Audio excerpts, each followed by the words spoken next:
Alright, hey, what is going on everybody? It's boy CGD brings another video, and today I'm bringing guys a video on Xur's loot and location for this week within Destiny 2 Season of the Deep.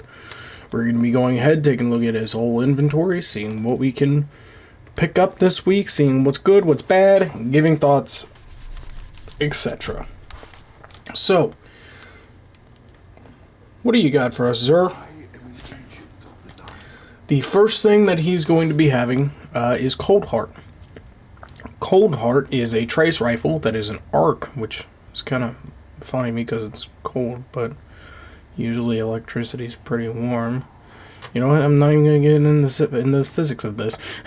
But it's a trace rifle, shoots cold steady arc laser, dealing more damage longer it remains on a target. Longest winter, periodically generates ionic traces. Okay. Really, I think this could be a great champion stopper, especially in the fact that the most annoying champions are overloads, and that, well, we do have overload trace rifles. I might be picking me one up because I'm tired of having to deal with the gosh darn overload champions. The Hunter exotic is going to be Burning Souls. Dodging gives a small health and shield bump, something very useful for hunters. 17 mobility, 27, 29 with mod and masterwork. You could really do a nice mobility and strength build if that's what you're looking for, but either way, this kind of works well with what it's supposed to do. And at one point in history, this exotic was broken. The next exotic is going to be Stronghold. Clenched Fist, bonuses to guarding with swords.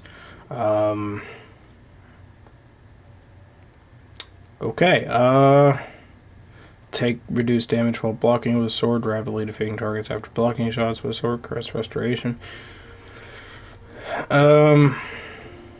67 roll, it's pretty good. I mean, roll wise, you can do a few different things, but in terms of, I'm not a big sword guy, so I kind of look at this as a wash a little bit. But if you like using swords, this could be something for you. Other than that, I can't really, I mean, I don't even know what subclass you'd want to pair it with. I mean, you could really pair it with any subclass. I'd probably go strength because shoulder charge is such a dominant force, and so is that other arc titan melee that is really good. And then the next one that we have, the last one for warlocks, is Wings of Sacred Dawn. Dawn Blade holds you in mid-air when you are aiming. Then I believe they also have like a... No, it doesn't look like they have an actual buff for the super itself. So really, I look at mobility for this 17, 27, 29 with mod and masterwork. But in my personal experience, I don't like this because the way I look at it in PvP, if you put yourself more in the air, you're exposing yourself to everyone. Same in PvE as well. Just way too much exposure, and that makes me nervous anytime that I use it. Moving on to the legendary weapons. First one, we have Whispering Slab. It is a B-graded weapon, demolitionist, quick draw, fiberglass arrow string, or fiberglass arrow shaft, helical fletching, high tension string, polymer string. Next up, we have an A-graded pulse rifle. This one is Swashbuckler, Feeding Frenzy. Those go really well together. You got ricochet rounds, which I really like for this, but don't know if you want... I would probably go with it because you get that better reload. You can even up the reload with your armor, and then you could probably put a backup mag on because I like how the stats look at that point. You can max out on range. You can even bump up the handling a little bit. I just think that's a really nice roll. The only thing I'd love to see better on that is just the recoil direction. And I don't know if I mentioned it, it is an A tier.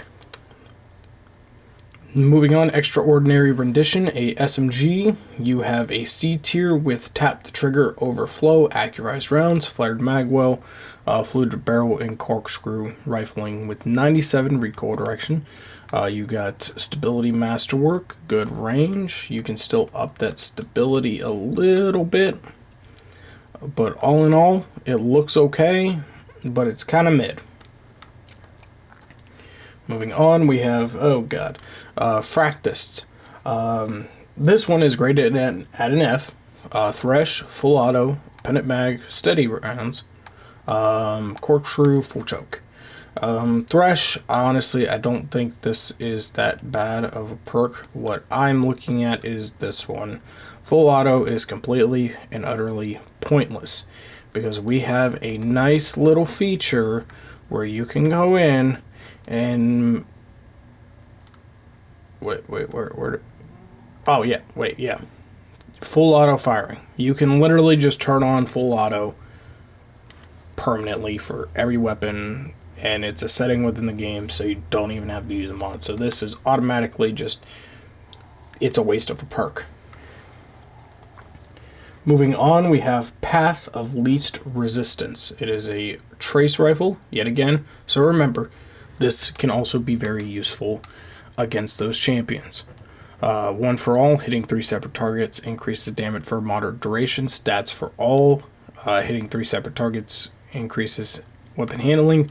Those will play off of each other pretty well since they synergize and they're same proc mechanic. Ionized battery, tactical battery, which I would probably go with that. You get a ton more reload, some extra range, and some extra stability.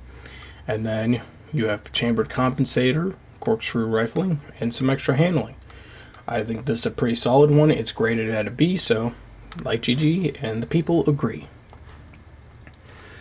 Hostgal is your next weapon. This one's graded at an A. You have cluster bomb, auto-loading holster, alloy casing, impact casing, linear compensator, and hard launch. The only perk that I would rather see here is probably tracking. I think that would make it an S tier, maybe. But all in all, if you don't have a cluster bomb arc rocket launcher, this would be a good one to grab. And then the last one is Night Watch, multi-kill clip, outlaw, pennant mag, extended barrel, small bore with a range masterwork. This one is graded at a D. There are probably better ones out there. Going through, let's take a look at the armor set. Not really any good armor this week. Really, the highest roll that I'm seeing on each character is a 53 for the helmet and gauntlets for warlocks, a 58 for the legs on titans, and a 57 for helmet for hunters. Not a good armor week. So this one's not giving grades, but we'll go ahead and just textured grip, Eye of the Storm, alloy magazine, not alloy casing, and hammer forge rifling. You got a solid amount of range, you got a good amount of stability. Eye of the Storm's a good perk. I would say this is a very good hawkmoon roll. So if you're looking for a pretty good one to get, I would definitely recommend trying this one. And then next up we have DMT, a Vorpal weapon, fitted stock, ricochet rounds, small bore, cranial spike. This one could be really good for, again, overload champions because we hate those. This is going to help Vorpal, going to do extra damage, it's going to stun. You're going to have a lot easier time if you use that roll. All in all, pretty good week for Xur. Not too many bad items other than that shotgun. So with that, guys, I hope you have enjoyed this video. Make sure you hit that like button down below, subscribe to the channel if you're new, and I'll see you all in the next one. Peace.